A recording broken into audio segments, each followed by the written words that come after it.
നൽകിയെന്നു മക്കളെ വളർത്തിയെടുത്തു. അകത്തെ മനുഷ്യന് ബലം കൊടുക്കും. അകത്തെ മനുഷ്യന് ആത്മാവിന് ബലം കൊടുത്ത് മക്കളെ വളർത്താൻ നമ്മൾ തയ്യാറാവുക. ഹല്ലേലൂയ. സ്തോത്രം ചെയ്യുന്ന യോഹന്നാന്റെ സുവിശേഷം 3-ാം അധ്യായം അതിന്റെ 13-ാം വാക്യം ഒന്ന് വായിച്ച്. വേദത്തിൽ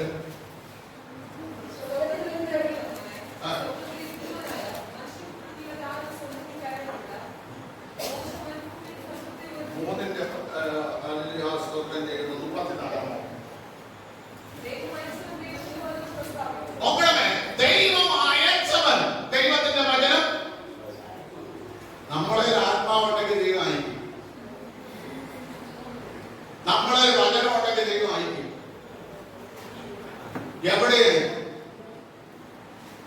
ഞാൻ തുടക്ക സമയത്തിലെ ദൈവവചനമൊക്കെ പ്രസംഗിച്ചത് M.A. വർഗീസിന്റെ ഹാളിനകത്ത്. നമ്മളിൽ ദൈവവചനമുണ്ടെങ്കിലും ദൈവാത്മാവുണ്ടെങ്കിലും ദൈവം നമ്മെ അയക്കും. ആഡിറ്റോറിയത്തിൽ നിന്നാണ് ഞാൻ വചനം പ്രസംഗിക്കുന്നത്. ഭയന്ന് നിന്നിട്ടുള്ള സമയമുണ്ട് ഇവരുടെയൊക്കെ മുമ്പിൽ ദൈവവചനം പ്രസംഗിക്കാൻ. പക്ഷെ നമ്മുടെ ഉള്ളിനകത്ത് ദൈവവചനം ഉണ്ടെങ്കിൽ ദൈവം ആരുടെ മുമ്പിൽ വായിക്കും. ഈ പതറിപ്പോകില്ല, നമ്മൾ തളർന്നു പോകില്ല. പട്ടമാസ സഭയിൽ വന്നു വരുമ്പോൾ അദ്ദേഹത്തിന്റെ മുമ്പിൽ വചനം പ്രസംഗിക്കാൻ എനിക്ക് ഭയങ്കര പേടി വാങ്ങി. ഞാൻ വല്ലച്ചാതി പറഞ്ഞ ഒരു സങ്കീർത്തനത്തിന്റെ ഒരു 2-4 വാക്യങ്ങൾ പറഞ്ഞിട്ട് പറഞ്ഞ ബാക്കിയെല്ലാം നമ്മുടെ പ്രസിഡന്റ് വന്നിട്ടുണ്ട്. പ്രസിഡന്റ് ശുശ്രൂഷിക്കുന്നു. അപ്പൊ പ്രസിഡന്റ് അടിച്ചിട്ട് പറഞ്ഞ ഞാൻ ഒരുപാട് വചനമൊക്കെ പ്രസംഗിച്ചിട്ടുള്ളവൻ തന്നെ സത്യത്തിന്റെ പ്രസംഗം കേൾക്കാനാണ് ഞാൻ ഇവിടെ വന്നത്.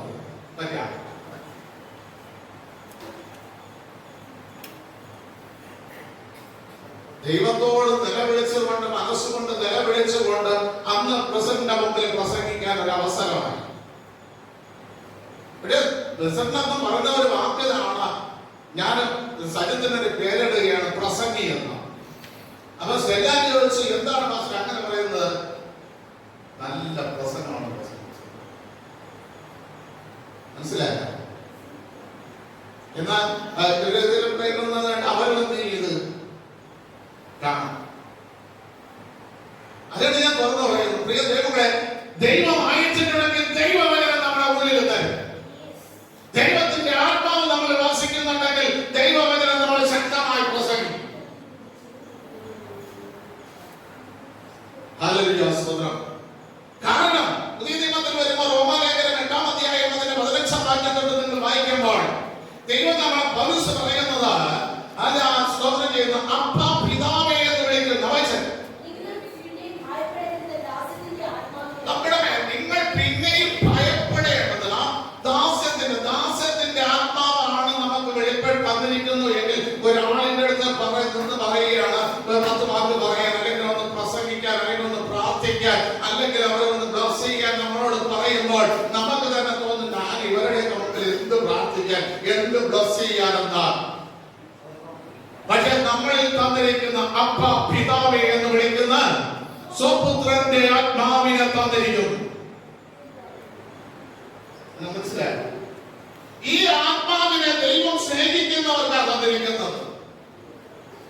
അല്ലാതെ ആജ്ഞാസ്വദനം ചെയ്യുന്ന ആകാബ് യുദ്ധത്തിന് പോകുമ്പോൾ 400 പ്രവാചകന്മാരെ വിളിച്ച് പ്രവചിപ്പിച്ചു. അവരെല്ലാം പോഷ്കിന്റെ ആത്മാവിനാൽ പ്രവചിച്ചു.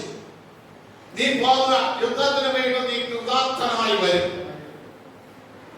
ദൈവത്തിന്റെ ആത്മാവുള്ള മീന പറഞ്ഞു നീ പോയതുപോലെ മടങ്ങി വരില്ല. ആടുകൾ ചിതറുന്നത് ഞാൻ ആത്മാവിൽ കാണുന്നു. ദൈവത്തിന്റെ ആത്മാവുണ്ടെങ്കിൽ രാജാവിന്റെ മുമ്പിലും ആരുടെ മുമ്പിലും ഏലിയാവ് പറഞ്ഞതുപോലെ ഞാൻ സേവിച്ചു നിൽക്കുന്ന ദൈവത്താണ്, ഞാൻ പറഞ്ഞിട്ടല്ലാതെ ഈ ആണ്ടുകളിൽ മഞ്ഞും മഴയും ഉണ്ടാകില്ല എന്ന് പറയാനുള്ള ധൈര്യം ദൈവം നമുക്ക് തരും. അപ്പാപിതാവേ എന്ന് വിളിക്കുന്ന സ്വപുത്രന്റെ ആത്മാവിനെ അത്രേ പകർന്നതാണ്. അടുത്ത വാക്യം നോക്കണമേ, നാം ദൈവത്തിന്റെ മക്കളെന്ന് ആര് സാക്ഷി പറയണം?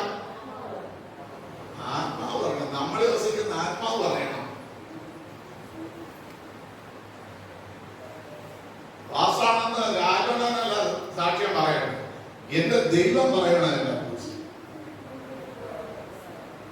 ഇവിടെ വാക്ചാതുര്യത്തോടും വശീകരണ വാക്കുകളോടും പ്രസംഗിച്ചാൽ ഞാനും പറയും നല്ല വാസ്തവം. പക്ഷെ ദൈവം പറയില്ല. ദൈവം പറയണമെങ്കിൽ ദൈവം തന്ന ആത്മാവിൽ ഞാൻ വചനം ശുശ്രൂഷിക്കണം. ദൈവം താൻ തന്നെ മകനാണെന്ന് ദൈവം സാക്ഷി പറയണം. മനസ്സിലായോ? അടുത്ത വാക്യം.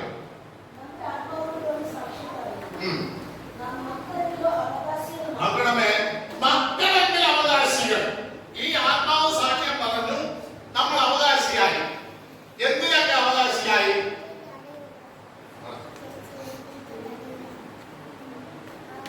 നല്ല ആത്മാവിനെ ദൈവം തന്നെന്ന് പറഞ്ഞിട്ടുണ്ട്. എവിടെ കിടക്കാം? നല്ല ആത്മാവിനെ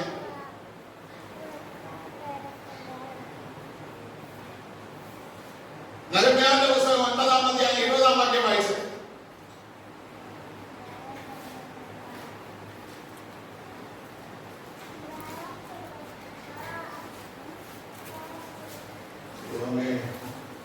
അടിച്ചു പോവുകയാണ് എങ്ങോട്ടാണ്? അവരെ ഉപദേശിക്കേണ്ടതിനാ. എന്താ ഉപദേശിക്കണമെങ്കിൽ നല്ല ആത്മാവ് എനിക്ക് വേണം. അശുദ്ധിയില്ലാത്ത ആത്മാവ് വേണം. അശുദ്ധിയില്ലാത്ത ആത്മാവ് പറഞ്ഞാൽ പെണ്ണുതരവിനുള്ള പാസ്റ്റാവരുത്, വസ്തുതരവിന് പോകുന്ന പാസ്റ്റാകരുത്, കാർ ബിസിനസിന് പോകുന്ന പാസ്റ്റാകരുത്, കച്ചവടത്തിന് പോകുന്ന അതിന് നിലവഹിക്കുന്ന പാസ്റ്റാകരുത്. ഇവിടെ എല്ലാം അശുദ്ധി നമുക്ക് കയറിയത് ഉറപ്പായിട്ട് കയറിയത്.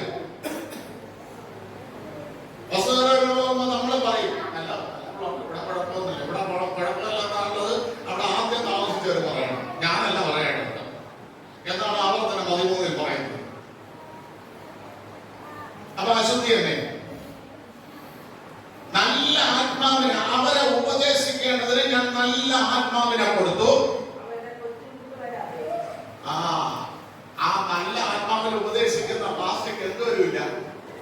എന്താ പറ്റ്? എന്താ പറ്റ്? ആചാരത്തിന് മുട്ട് വരില്ല. അപ്പൊ മുട്ട് വരുന്ന പാസ്റ്റർമാരെ എന്തിനുള്ളതാണെന്ന് നിങ്ങൾ മനസ്സിലായിക്കൊള്ളാം. മുട്ടുവരുന്ന വിശ്വാസികൾ എന്തിനുള്ളതാണെന്ന് നിങ്ങൾ മനസ്സിലായിക്കൊള്ളാം. അവന്റെ ആകാരത്തിന് ഒറ്റിന് മുട്ട വരില്ല.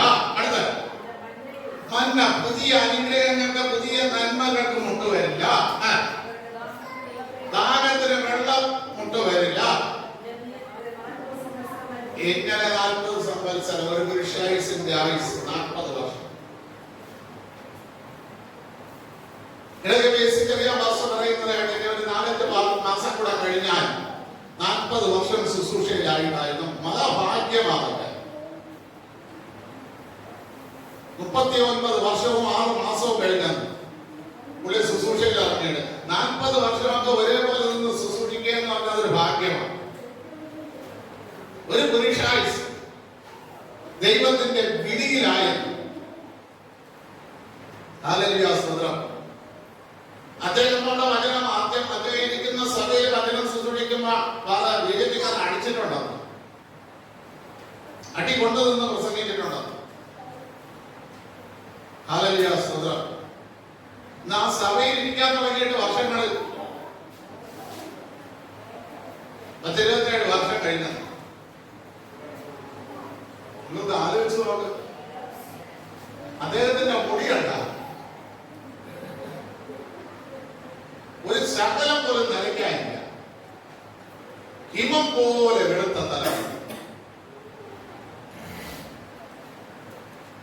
എന്ത് ശ്രേഷ്ഠമായ പദവിയെ അദ്ദേഹത്തിന് കിട്ടിയിരിക്കും. സത്യം പറഞ്ഞ അവരെ നിന്ന് പ്രസംഗിക്കുമ്പോ ഞാൻ പലപ്പോഴും ആഗ്രഹിച്ചിട്ടുണ്ട്, കർത്താവെ മുടിയെല്ലാം നനച്ച് നല്ല കുട്ടപ്പനായിട്ട് നമുക്ക് പ്രസംഗിക്കാൻ ഒരു അവസരം തന്നു. നനച്ച തലമുടി ശോഭയുള്ള കിരീടം. ആ കിരീടത്തിന്റെ മുമ്പിൽ നിന്നുകൊണ്ട് അദ്ദേഹം സഭായോഗത്തിലൊക്കെ പ്രസംഗിച്ചിട്ട് പറയുന്ന കാര്യങ്ങളാണ്. ഹല്ലേലൂയ, സ്തോത്രം. നല്ല ആത്മാവിനാൽ ഉപദേശിക്കുന്നവരെ ദൈവം അനുഗ്രഹിക്കും. അതിൽ യാതൊരു തർക്കവുമില്ല. അവർ ആരുടെ മുമ്പിലും വളച്ചൊടിച്ച് വചനം പറയുകയുമില്ല.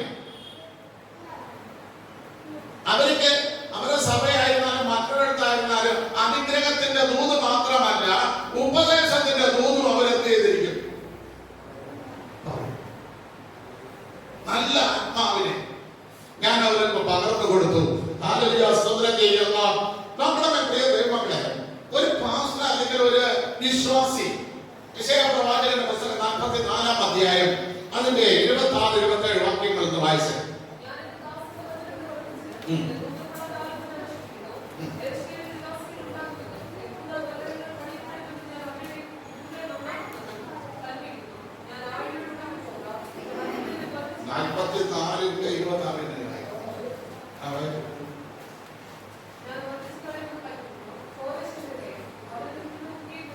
നോക്കണമേ, ദൈവം ആഗ്രഹിക്കുന്നത് നമ്മൾ ദൈവത്തിന്റെ ഹിതം എന്ത് ചെയ്യണം?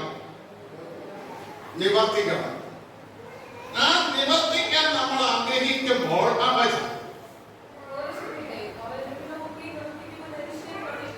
നോക്കണമേ, ചില പണികൾ നമ്മളിൽ കൂടെ ലോകത്ത് നടക്കണം.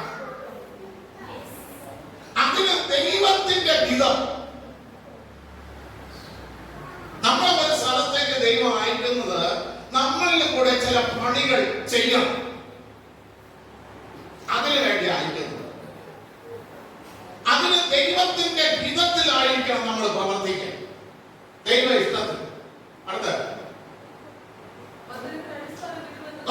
ചിലതിന് അടിസ്ഥാനം വേണം. അടിസ്ഥാനം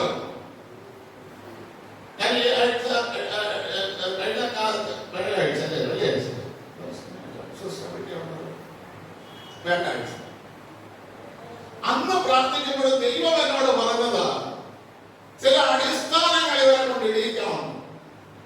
ഇവരിൽ എന്തില്ല, ഒരു നന്മയുമില്ല. എന്ത് ചെയ്യും, എങ്ങനെ അത് ചെയ്യും, എനിക്കിനി ഒന്നിനും കഴിയില്ല എന്ന് പറഞ്ഞിരിക്കുന്ന ഒരനുഭവം. കോരസ് എന്ന് പറയുന്ന രാജാവ് 127 രാജ്യത്തിന്റെ ഒരു ചെറിയ രാജാവ്. പക്ഷെ ദൈവം അവനോട് പറഞ്ഞു, യെരൂശലേമിനെ പണിയാൻ നിന്നെ ഞാൻ തെരഞ്ഞെടുത്തിരിക്കുന്നു. എന്നും ഇങ്ങനെയുള്ള ദൂതല്ല. യിരെമ്യാ പ്രവാചകന്റെ കാലഘട്ടത്തിൽ പ്രവാസത്തിൽ പോകുമ്പോൾ, അടിമയായി പോകുമ്പോൾ യിരെമ്യാവിന് കൊടുത്ത ദൂത. ഈ ദൂത് നിറവേറാൻ വേണ്ടി കാത്തിരുന്നപ്പോഴാണ് കോരസ് രാജാവായ, ഒരു ചെറിയ രാജ്യത്തിന്റെ രാജാവായപ്പോൾ കോരസ് അങ്ങ് പ്രഖ്യാപിച്ചു, ഭൂലോകത്തിന്റെ സകല അധികാരവും ദൈവം എനിക്ക് തന്നിരിക്കുന്നു. ഒരു ചെറിയ രാജ്യത്തിന്റെ രാജാവ് എണീറ്റുന്നുണ്ട് പറയാണ്, ഭൂലോകത്തിലെ സർവ അധികാരവും ജീവനുള്ള ദൈവം എനിക്ക് തന്നിരിക്കുന്നു. ജാതീയ രാജാവാണ്. എന്നിട്ട് പറയണം, യെരൂശലേമിനെ പണിയാൻ ആരെങ്കിലും ആഗ്രഹിക്കുന്നെങ്കിൽ ഇവിടെയുള്ള ലേവ്യരെല്ലാം പുറപ്പെട്ടു പോകാൻ പറഞ്ഞു.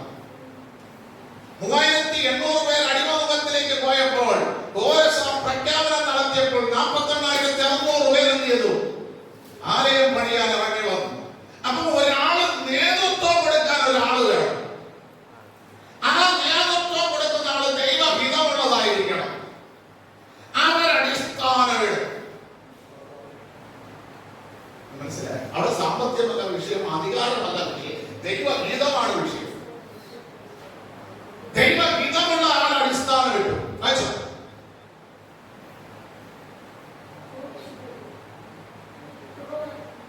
അടുത്തതായത്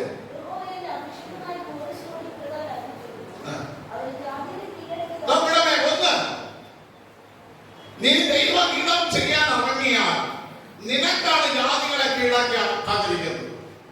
ഇവർ അല്ലാതെ ഇവിടെ ഇരിക്കുന്ന നിങ്ങളിൽ ആരെങ്കിലും വിളിച്ച് ജാതികളെ കീഴടക്കാൻ അധികാരം തന്നിരിക്കുമ്പോൾ ഞാൻ പറയണം, ഞാൻ ബോസാണ്, ഞാൻ പോകാം, അടിയും മാറ്റോടെ തിരിച്ചു. കാര്യം ജാതികളെ കീഴടക്കാനുള്ള അധികാരം ആർക്കാണ് കൊടുത്തത്? കോരസിനാണ്, എനിക്കല്ല. അവിടുത്തെ പുരോഹിതനല്ല കൊടുത്തത്, കോരസിന് കൊടുത്തു. എന്തിന്? ജാതികളെ കീഴടക്കാൻ. എന്നിട്ട് രാജ ഇന്നുള്ള വിശ്വസ്തത നഷ്ടപ്പെട്ടവന്റെ അരക്കച്ച അടിക്കണം. മനസ്സിലായി? അരക്കച്ച എന്ന് പറയുന്നത് വിശ്വസ്തത അല്ലേ? യെശയ്യാ പ്രവചനം 11-ാം അധ്യായം 5-ാം വാക്യം. അതിന്റെ അരക്കച്ച നടുകെട്ട് അരക്കച്ച വിശ്വസ്തതയെ കാണിക്കുന്നു. ഈ വിശ്വസ്തത നഷ്ടപ്പെട്ടാണ് ഇന്ന് ദൈവമക്കൾ പലരും ജീവിക്കുന്നത്. യിരെമ്യാ പ്രവാചകന്റെ പുസ്തകം 2-ാം അധ്യായം 23-ാം വാക്യത്തില് ദൈവം ചോദിക്കുന്ന ഒരു കാര്യമുണ്ട്. കന്യക തന്റെ ആഭരണത്തെയും മണവാട്ടി തന്റെ അരക്കച്ചയും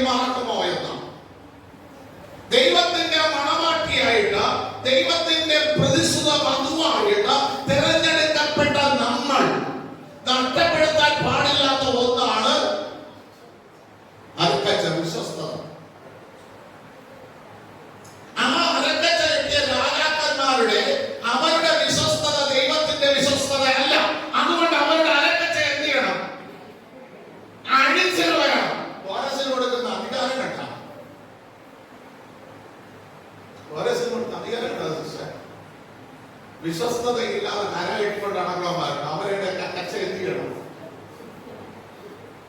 അഴിക്കണം. അടുത്ത കഥകൾ. ഇന്ന് നിനക്ക് അടഞ്ഞു കിടക്കുന്ന കഥകൾ നീ അപ്പോഴാ അരക്കച്ച അഴിക്കുമ്പോ തുറന്ന്. മനസ്സിലായോ? അരക്കച്ച അഴിക്കാത്തോളം ഈ കഥ വന്നില്ല, തുറക്കില്ല. കഥവ് നിനക്ക് തുറക്കണമോ? അല്ലെ? പൗലോസ് പറയുന്ന തോമാസിൽ വന്നാല് ദൈവം എനിക്ക് വിശാലമായ ഒരു വാതിൽ തുറന്ന്. എതിരാളികൾ, ദൈവം നമുക്ക് വാതിൽ തുറക്കുന്ന എതിരാളികളും, ആ എതിരാളികളെ തകർത്താൽ മാത്രമേ ഈ വാതിൽ നമുക്ക് തുറന്നിരിക്കുള്ളൂ. ആരും അടയ്ക്കാത്ത വാതിലാകും. പക്ഷെ അതിന് നമ്മൾ ജാതികളുടെ അരക്കച്ചയെ അടിക്കണം. ആ വാതിൽ തുറന്നാൽ അടുത്തത്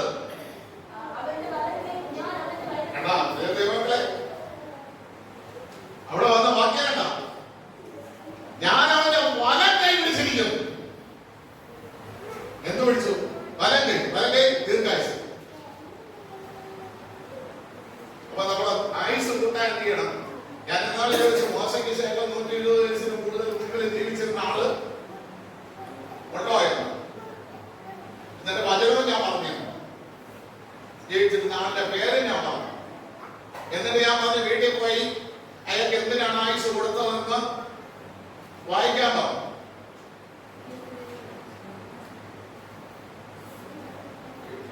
നഷ്ടപ്പെട്ട ഈ ആലയത്തിന്റെ കേടുപാട് നോക്കിയതിനാണ് ആയുസ് നേടി കൊടുത്തത്. മനസ്സിലായോ? ഹല്ലേലൂയ, സ്തോത്രം. അപ്പൊ ആലയത്തിന്റെ പണി ചെയ്യണവൻ ആയുസ് ദൈവം. കാര്യം അവനാണ് അടിസ്ഥാനം ഇടാൻ പറഞ്ഞത്. അവനെ അറിയാവോ അതിന്റെ പണി എങ്ങനെ ചെയ്യണം. ആയുസ് നീട്ടി വലകയിൽ പിടിച്ചു. വലകയിൽ പിടിക്കുമ്പോ ഇത് നിങ്ങളെ ഈ ഭാഗം മറിക്കാതെ യെശയ്യാവ് 41-ന്റെ 9-ാം വാക്യം തൊട്ടൊന്ന് വായിരെ. 41-ന്റെ 9 തൊട്ട്.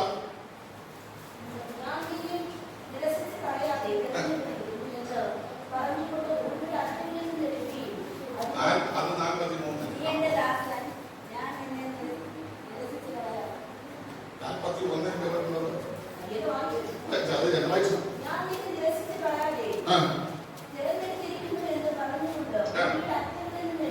ഭൂമിയുടെ അറ്റങ്ങളിൽ നിന്ന്. എവിടത്താണ് എടുത്തിരിക്കുന്നത്? സെന്ററിൽ നിന്നല്ല, മുൻപിൽ നിന്നല്ല. നിങ്ങൾ മനസ്സിലാക്കണം. ഏറ്റവും പുറകിൽ നിന്ന് നിന്നെയാണ് ഞാൻ കണ്ടെടുത്തത്. നിങ്ങൾ മനസ്സിലായോ? മുമ്പിൽ ചാടിയുന്നവരൊന്നും വേണ്ട. അറ്റത്ത് കിടന്ന നിന്നെ, ഒരു ഗുണവുമില്ലാതെ കിടന്ന നിന്നെ, അല്ലെങ്കിൽ ദൈവവചനത്തിന് ഏറ്റവും പുറകിൽ നിന്ന നിന്നെ ഞാൻ തിരഞ്ഞെടുത്തു.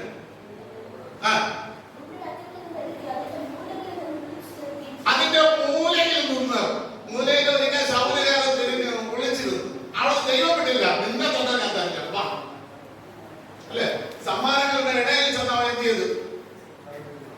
വിളിച്ചിരുന്നു. ദൈവം ഇല്ല, നിന്നെ തന്നെ എടുത്തത്. നീ വരണം.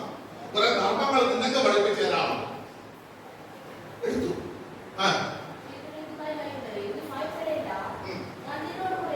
ഞാൻ നിന്നോട് കൊടുക്കണ്ട പറയുന്ന വാക്യണ്ട.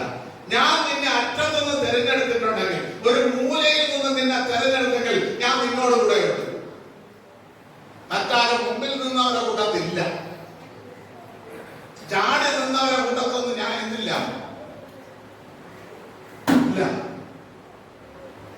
ഞാൻ നിന്നോട് കൂടെ ഉണ്ട്. ഭ്രമിച്ചു നോക്കണം. നീ ഇന്നത്തെ അവസ്ഥ കണ്ടിട്ട് നിന്റെ ഭയമൊന്നും വേണ്ട. ഇന്നത്തെ അവസ്ഥ കണ്ടാൽ നമുക്ക് മുമ്പോട്ട് പോകാനുള്ള ഒരു സാഹചര്യവും ഇത് നീ ഭയപ്പെടണ്ട.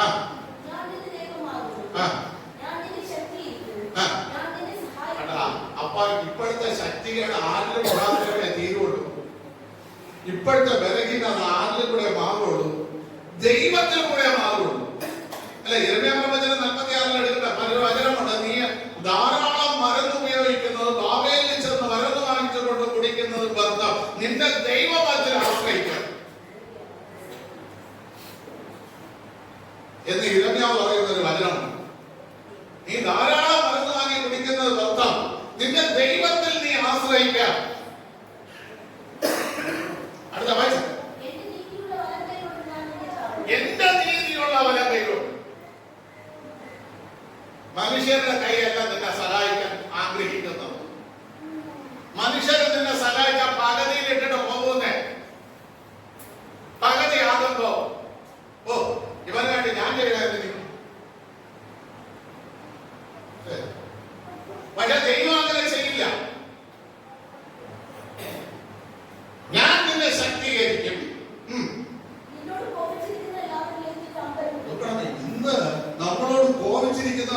പിടിക്കണമെങ്കിൽ ദൈവം നമ്മളെ പിടിക്കണം.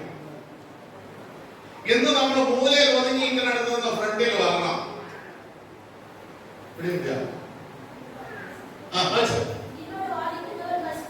നിന്നോട് വാദിക്കുന്നവർ നശിച്ചില്ലാതാകും. നിന്നോടിന്ന് പൊരുതിയിരിക്കുന്ന രോഗങ്ങളാകട്ടെ, ബുദ്ധിമുട്ടാകട്ടെ, പൊരുതിയിരിക്കുകയാണ് നമ്മളോട്. നമ്മുടെ ശരീരത്തോടെ പൊരുതിയിരിക്കുകയാണ്. നമ്മുടെ മുമ്പോട്ടുള്ള മേഖലകളെ തടഞ്ഞുകൊണ്ട് സാമ്പത്തികത്തെ പൊരുതിരിക്കുകയാണ്. പക്ഷെ നീ അന്വേഷിക്കും. കാരണം നിന്റെ കയ്യിൽ, നിന്റെ എന്റെ വലക്കൈയോട് നിന്നെ എന്ത് ചെയ്ത് കഴിഞ്ഞു? പിടിച്ചു കഴിഞ്ഞു. ഇനി നീ അവനെ അന്വേഷിക്കാൻ രോഗത്തെ നോക്കിയ ശരീരത്തിൽ ഒരു രോഗം കാണില്ല, ഒരു ബുദ്ധിമുട്ട് നിനക്ക് കാണില്ല.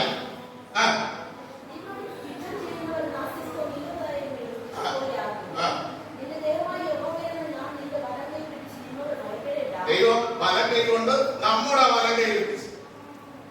ദൈവം വലക്കൈ കൊണ്ട് ഇടകൈയിലല്ല പിടിച്ചത്. ദൈവത്തിന്റെ വലക്കൈ കൊണ്ട് നമ്മുടെ വലക്കൈയിൽ പിടിച്ചു.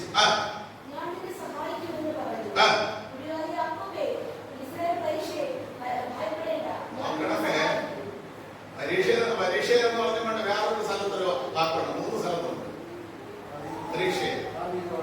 ദാവീദ് ചോദിക്കുന്നു ഇനി ഒരു പരീക്ഷ. ഇയ്യോബിന്റെ പുസ്തകത്തിൽ ആ പരീക്ഷ എന്റെ വലഭാഗത്ത് തന്നെ ഉണ്ടെന്നുണ്ട്. മനസ്സിലായ? അപ്പൊ ഈ പരീക്ഷ എന്ന് പറയുന്നത് കണ്ടത് ദാവീദ് പറഞ്ഞത് എപ്പോഴാണ്? തന്റെ വീടെല്ലാം കത്തിച്ച് മക്കളെ വിളിച്ചോണ്ട് പോയി എല്ലാം നഷ്ടപ്പെട്ട് നിന്ന് കരയാൻ പോലും ബലമില്ലാതെ ഇരുന്നപ്പോൾ ദൈവം എന്ത് ചെയ്തു? ദാവീദ് കണ്ണോട് ചോദിക്കണം, ആ പരീക്ഷയെ ഞാൻ പിന്തുടർന്നോ? ഏത് സമയത്ത്? മക്കള് നഷ്ടപ്പെട്ടു, ഭാര്യ നഷ്ടപ്പെട്ടു, സമ്പത്ത് നഷ്ടപ്പെട്ടു. ഈ സമയത്ത് കരഞ്ഞു കൊണ്ട് ചോദിക്കണം, ആ പരീക്ഷയെ ഞാൻ പിന്തുടർന്നു? ദൈവം പറഞ്ഞു, ധൈര്യമാണ് പിന്തുടരാൻ, ഞാനിത് തിരിച്ചു. അപ്പൊ ദൈവാത്മാവിൽ കൂടെ നമ്മളോട് പറയുന്ന വാക്കുകളുണ്ട്. ഇന്ന് നിനക്ക് നഷ്ടപ്പെട്ട് നിൽക്കുന്നെന്ന് പറഞ്ഞത്, നിന്റെ സാഹചര്യം മുമ്പോട്ട് പോകാൻ കഴിയാതെ നിൽക്കുന്നത്, ഞാൻ നിന്റെ വലം കൈയിൽ പിടിച്ചാൽ നീ ഇത് ഭയപ്പെടും. ഞാൻ നിന്നെ ഈ പരീക്ഷയെ മുഴുവായ ആത്മവേ, നീ കളിക്കുന്ന ആരെങ്കിലും ഒന്ന് ചവിട്ടിയാൽ, ആരെങ്കിലും അറിയാതെ എന്റെ മേലൊന്ന് കാൽ വെച്ചാൽ ഞാൻ അരഞ്ഞു പോകും. അങ്ങനത്തെ ഒരവസ്ഥയിലാണ് ഞാൻ നിൽക്കുന്നത്. അങ്ങനത്തെ ഒരവസ്ഥയിലാണ് എന്റെ അവസ്ഥ ഇപ്പൊ. പക്ഷേ ദൈവം പറയണ്ട, നീ ഭയപ്പെടണ്ട, ഞാൻ നിന്നെ പല്ലേറിയതും മൂർച്ചയേറിയതുമായ ഒരു മെത്തിവണ്ടിയാക്കി തീർക്കാൻ പോവുകയാണ്.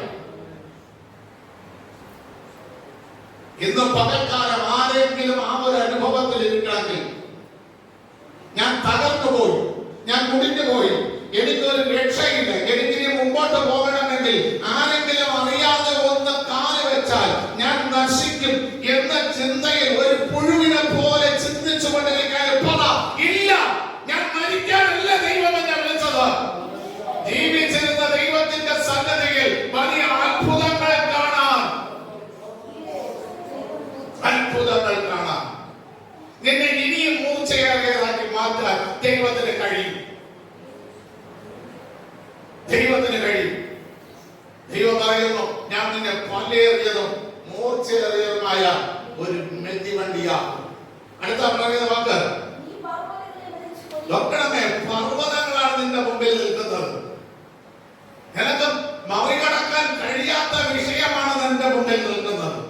ദൈവം പറഞ്ഞാണ്ട, അതിന് തക്കവണ്ണം മൂർച്ചയേറിയതാക്കി ഞാൻ നിന്നെ മാറ്റും. നിന്റെ മുമ്പിൽ നിൽക്കുന്ന വിഷയത്തെ പൊടിച്ചു കളയാൻ, അതിനെ തകർത്ത് കളയാൻ ഉള്ള ഒരു മെതിവണ്ടിയാക്കി ഞാൻ നിന്നെ മാറ്റാം. പക്ഷേ നീ അറ്റത്തുനിന്ന് മുന്നിൽ വരണം. നീ മൂലയിൽ ഒളിച്ചിരിക്കാതെ മുന്നിൽ വാ, മുന്നിൽ വരണം.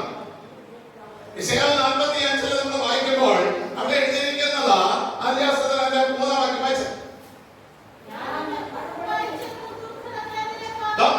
ദൈവം പറയുന്നത്, ഞാൻ നിനക്ക് മുമ്പായി ചെന്ന് നിന്റെ വലക്കൈയിൽ ഞാൻ പിടിച്ചിട്ടുണ്ടെങ്കിൽ, നിന്നെ ശക്തീകരിക്കാമെന്ന് ഞാൻ പറഞ്ഞിട്ടുണ്ടെങ്കിൽ, നിന്നോട് ഭയപ്പെടണ്ട എന്ന് ഞാൻ പറഞ്ഞിട്ടുണ്ടെങ്കിൽ, ഞാൻ നിന്റെ മുമ്പേ പോകും.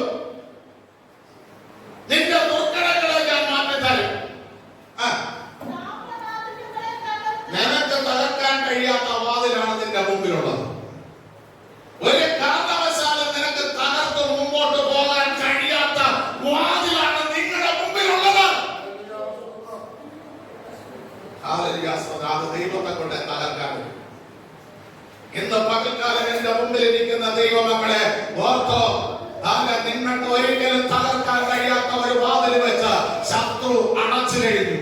ശത്രു അതിനെ ബന്ധിച്ചു കഴിഞ്ഞു. ഒരു കാരണവശാലും നിങ്ങൾ മുമ്പോട്ട് പോകില്ല. പക്ഷെ ദൈവം പറയുന്നു, ഞാൻ നിനക്ക് മുമ്പേ പോയി അതിനെ തകർക്കാം. പക്ഷെ നീ മുമ്പേ ഒളിച്ചിരിക്കരുത്. നീ മുമ്പിൽ വന്നു, നിന്റെ കയ്യിലേക്ക് പിടിക്കാം. അതിൽ ഇന്നത്തെ അവസ്ഥകളെ വിട്ട് ഒന്ന് സടകൂടാൻ എണീരാ, ഒന്ന് എണീക്കാം.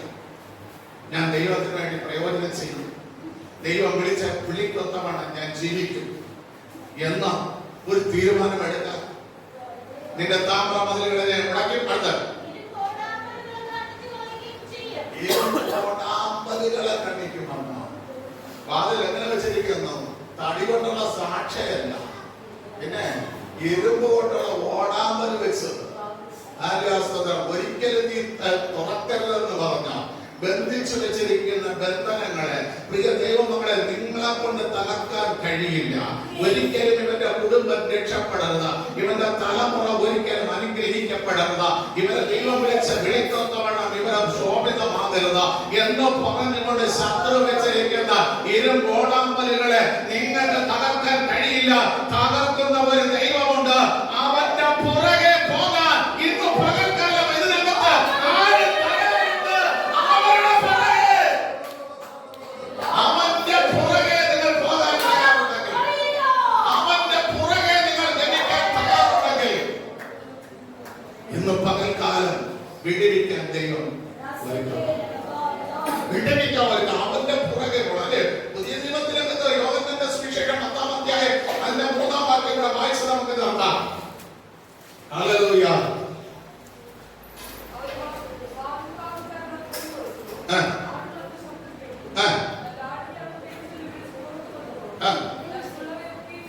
തനിക്കുള്ളവയൊക്കെയും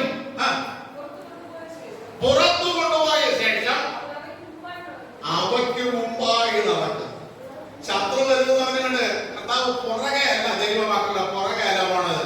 മുമ്പേ പറഞ്ഞവനെ ശത്രു പിടിച്ചോണ്ട് പോകണമെന്ന ശത്രുവിനെ തൊടാതിരിക്കാൻ നല്ല ദൈവമക്കളെ പരിപാലിച്ചുകൊണ്ട് ദൈവമക്കൾക്ക് ഒരു മുടിക്ക് പോലും കേടുവരാതെ വേണം സ്തോത്രം ചെയ്യുന്ന നമുക്ക് മുമ്പേ പോകുന്ന ഒരു ദൈവമുണ്ട്. ആ ദൈവമാണ് ചോദിക്കുന്നത്, നിനക്ക് മുന്നിൽ വരാം, നിനക്ക് മുൻപിൽ നിന്ന് കർത്താവിന് വേണ്ടി പ്രയോജനം ചെയ്യാൻ നിനക്ക് മനസ്സുണ്ടോ എന്ന്. ഹല്ലേലൂയ, സ്തോത്രം ചെയ്യുന്നു. പ്രിയ ദൈവമക്കളെ, നമുക്ക് വേണ്ടി രാവും പകലും പക്ഷപാതം ചെയ്തുകൊണ്ട് പിതാവിന്റെ വലതുഭാഗത്ത് നമ്മുടെ കർത്താവുണ്ട്. അല്ലെ, വേദപുസ്തകം എന്തിന് എഴുതിയിരിക്കുന്നു? വേദപുസ്തകം എഴുതിയിരിക്കുന്നതിന്റെ ഒരു 4-5 ഭാഗങ്ങളുണ്ട്. അതിൽ ഒന്ന് പറ. ഹല്ലേലൂയ, സ്തോത്രം. നമ്മൾ വായിച്ചിട്ട് നിത്യജീവൻ പ്രാപിക്കാനുള്ള യോഹന്നാൻ പറയും. അല്ലെ, യോഹന്നാന്റെ സുവിശേഷം 9:31. പിന്നെ യോഹന്നാന്റെ സുവിശേഷം 1 യോഹന്നാന്റെ പുസ്തകം 1-ാം അധ്യായം 4-ാം വാക്യം പറയുന്നത് ഒന്ന് വായിച്ചു നോക്ക്. 1 യോഹന്നാന്റെ പുസ്തകം 1-ാം അധ്യായം 4-ാം വാക്യം. നമ്മുടെ സന്തോഷം ഇത് വായിച്ചിട്ടില്ലേ? 7 സ്ഥലത്ത് കാണും എഴുതിയിരിക്കുന്ന രീതി. പുതിയ നിയമത്തിൽ 7 സ്ഥലത്ത് കാണും. അതിൽ 2-ാമത്തെ എഴുതിയിരിക്കുന്നതാണ് സന്തോഷം. അതിന്റെ 2 ലോകമായി എന്തിനെഴുതി? പാപം ചെയ്യാതിരിക്കുക. അഥവാ പാപം ചെയ്തെങ്കിൽ അടുത്ത ഭാഗത്ത്